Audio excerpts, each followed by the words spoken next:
tricot ici. Aujourd'hui, une petite vidéo sur 2 techniques de tricot avec plusieurs laines de couleurs différentes. Alors, la première technique à laquelle on va s'intéresser, ça s'appelle le jacquard. Le terme de jacquard vient d'un métier à tisser inventé par un monsieur Jacquard. Et le métier permettait de travailler avec 2 couleurs, 2 fils, des fils qui pouvaient être de matières différentes, mais en tout cas qui étaient certainement de couleurs différentes, de façon à créer un motif. Alors, je vous en montre un exemple ici, un exemple de jacquard.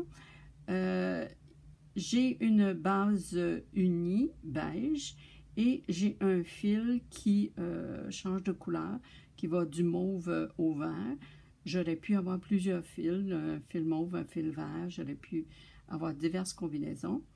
Mais voilà ce que j'ai. Ce qui est caractéristique dans le jacquard, c'est que, comme en tissage, on travaille avec un fil qui se rend d'une extrémité à l'autre du travail. Bien, en tricot jacquard, les 2 fils se rendent d'une extrémité à l'autre du travail. J'ai commencé avec mes 2 fils ici, sur ce rang-là, et j'ai fait quelques mailles avec une couleur et quelques mailles avec l'autre couleur. Alors, à titre d'exemple, on arrive ici à quelques mailles de la fin du rang. J'ai mes 2 laines de 2 couleurs différentes, très différentes d'ailleurs.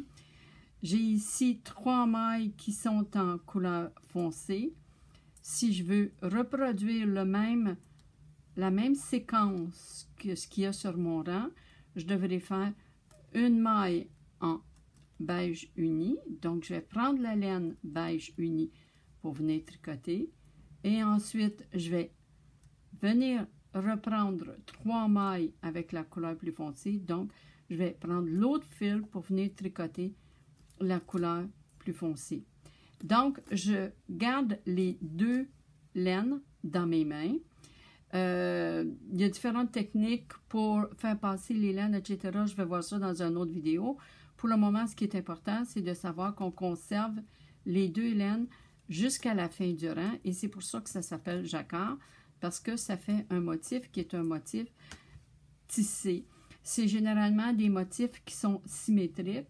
J'en ai des exemples ici. Les motifs qu'on retrouve dans les tricots finlandais, norvégiens, nordiques, Fair Isle, où on va utiliser plusieurs couleurs sur un même rang et on va créer une alternance de couleurs en tricotant 2 mailles d'une couleur, une maille de l'autre couleur, et ainsi de suite, dépendant des combinaisons qu'on va vouloir utiliser.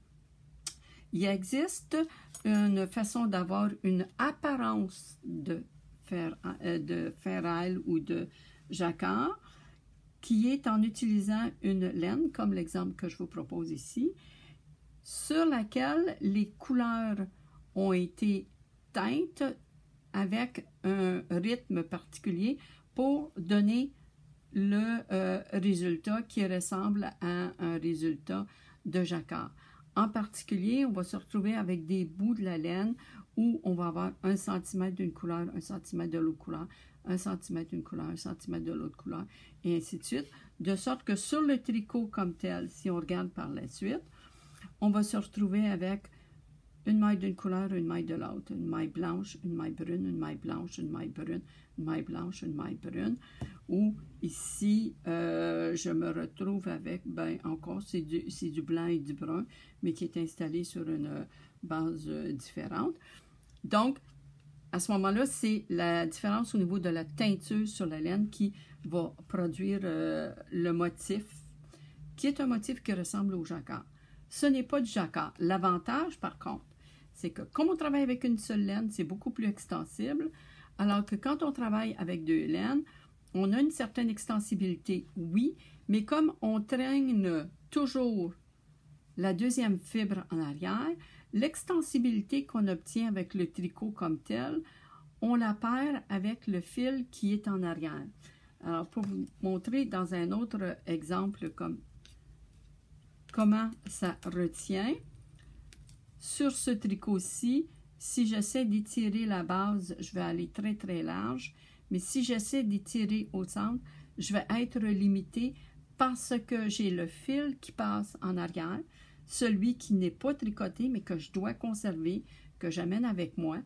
Alors, derrière les mailles bleues, j'ai un fil blanc. Derrière les mailles blanches, j'ai un fil bleu, et ainsi de suite.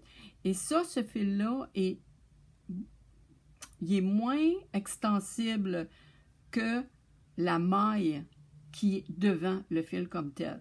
Et il y a une différence, ne serait-ce que sur une distance de 2 mailles. Alors, ça, c'est pour le jacquard. Alors, jacquard, ferraille, norvégien, etc., c'est le même principe. Si on va vers une deuxième technique qu'on confond souvent, c'est la technique de l'intarsia. L'intarsia va travailler avec plusieurs couleurs aussi, mais pour faire des dessins sur des grandes plages. Donc, on va travailler avec plusieurs balles de laine. Et on ne va pas conserver la laine tout au long du rang. Alors, l'exemple que je vous montre ici, c'est un chandail pour enfants. La base est en côte bleu marin. Le chandail va être bleu marin et il y a un dessin de Pikachu en plein centre. Et pour faire le dessin de Pikachu, j'ai dû tricoter quelques mailles en bleu sur le côté du chandail, laisser mon bleu de côté, prendre une balle de jaune pour tricoter le personnage de Pikachu qui est en jaune, laisser la maille de jaune de côté après les mailles nécessaires selon le graphique, prendre une balle de bleu pour tricoter l'autre section en bleu. Ce que ça donne, à l'inverse, c'est que la couleur ne se promène pas. Évidemment, c'est plus extensible aussi. Alors, ce que vous voyez en plein centre du personnage ici, là, qui vous semble être un salmigondi de couleurs, ben, c'est ce que c'est. C'est un mixte, à ce moment-là, de jacquard et d'intarsia. J'ai de l'intarsia ici parce que j'ai une section qui est pure au niveau de la couleur.